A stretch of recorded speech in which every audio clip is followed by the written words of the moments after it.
キャンドルの基礎知識。ホイップについて。ホイップの度合いによっても用途が変わってきます。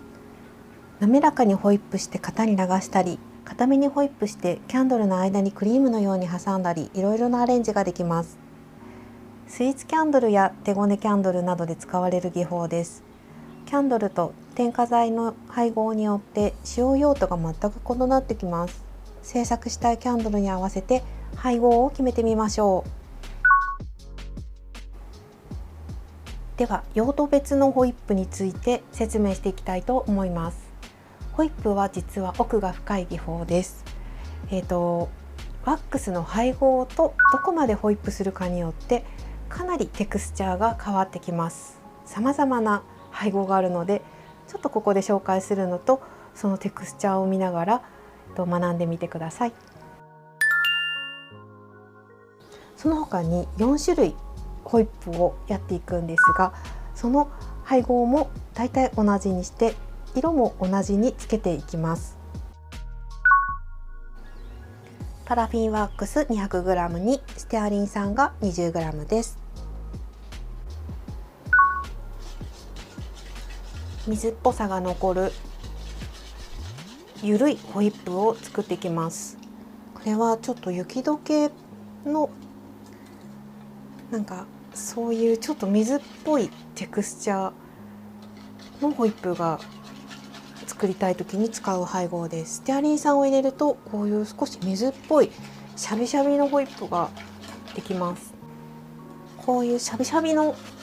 ホイップを作る時はステアリン酸が一番いいです。で、このゆるい液体状のホイップを何に使うかというと、こういうシリコン型に流すお菓子の土台などにするときにとても便利です。こういう細かい型、ボコボコがあったりするこういう型に流すときは本当に便利なので、少しゆるいホイップで流してみてください。ステアリン酸が入っていることによって白っぽいテクスチャーになるので、それもまた可愛くできるのでとてもおすすめです。こんな感じでゆるいまま型に流すととても綺麗にいきます。パラフィンワックスが 100g にバイバーワックスが 2g です。これはバイバーワックスを 2g 入れたワックスです。同じピンク色に色付けしてホイップをしていきます。バイバーワックスを入れると全体的に白っぽくなってふわふわのホイップになります。その場合何に使うかというと、ケーキの周りに塗ったりデコレーションをしたりするのにとっても便利です。白くてすごくふわふわした綺麗なホイップになるので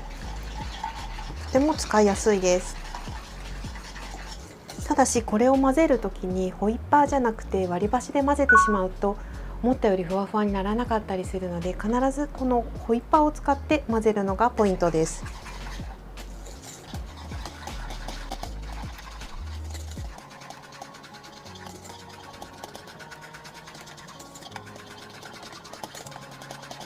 だんだん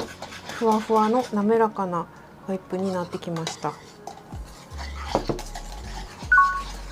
ステアリン酸のように水っぽさが出ることはなくて、どちらかというと白くてふわふわの軽い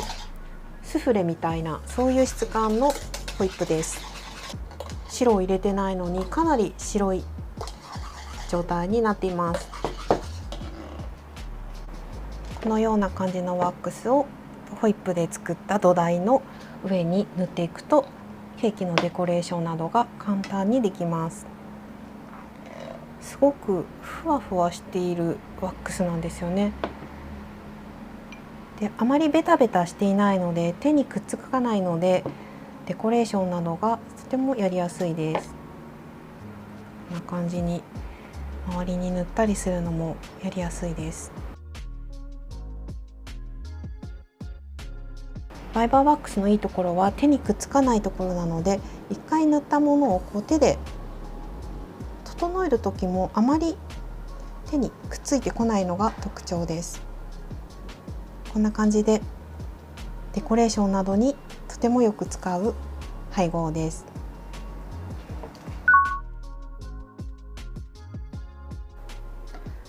蜜ろうが 200g です。これは混ぜずに蜜ろう 100% で 200g です。これが蜜ろう 100% のワックスです。今回は同じピンク色を同じ量だけ 200g のワックスに入れているんですが、これは蜜ろうがもともと黄色い色が少しあるので、ピンクなんですがちょっと黄色っぽいコーラルのような色味になっています。これを混ぜていくと、蜜ろうだけのホイップというのは、口金をつけた絞り袋で絞りやすいワックスになっています。もう少し周りが固まってきてからしっかりホイップしていくと滑らかになるので、もうちょっとホイップしていきたいと思います。どちらかというとすごく粘り気があります。実際に溶かしてやってみてもらうと分かるんですが、ホイッパーが重たい、ネトネトしてちょっと重たい感じがあります。他のワックスとは明らかにテクスチャーが違います。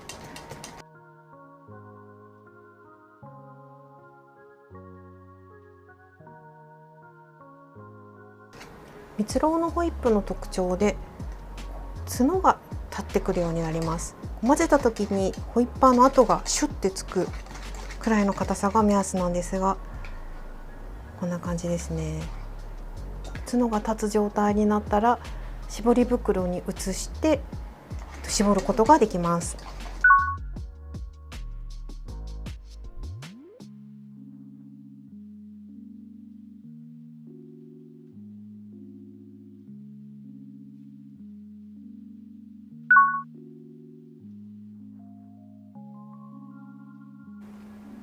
パラフィンワックスが 200g にマイクロワックスが 20g です。ホイップをしていくと先ほどのステアリン酸のように水っぽさは出ません。どちらかというとちょっともったりとした滑らかな感じになっていきます。これはどういう時に使うかというと、手でこねて何かを作ったりする時にマイクロワックスが入っていると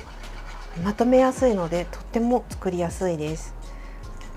なので今回は少しポロポロになるまでホイップをしていきたいと思います。これがマイクロワックスを入れてポロポロになるまでホイップをした状態です。マイクロワックスを入れるとこういうポロポロになる状態にホイップをすることができます。これは何かというと、こういうサランラップに丸めて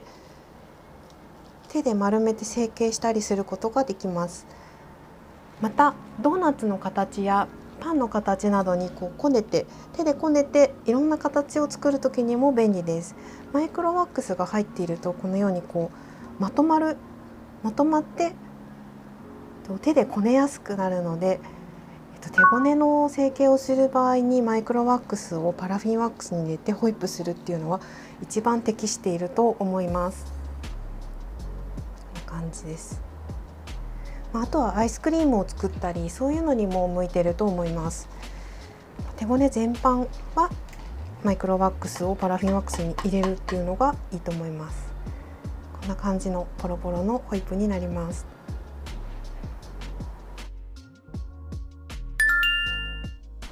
こんな感じで今回は4種類のホイップで同じ量のワックスに同じ色を入れてテクスチャーを確かめる実験をしてみました。ホイップのいろいろなテクスチャーは伝わりましたでしょうか。自分の気になる配合でいろいろ試して作ってみてください。何をどのぐらい入れてどのぐらいまでホイップするかによってかなり変わってきます。ぜひ試してみてください。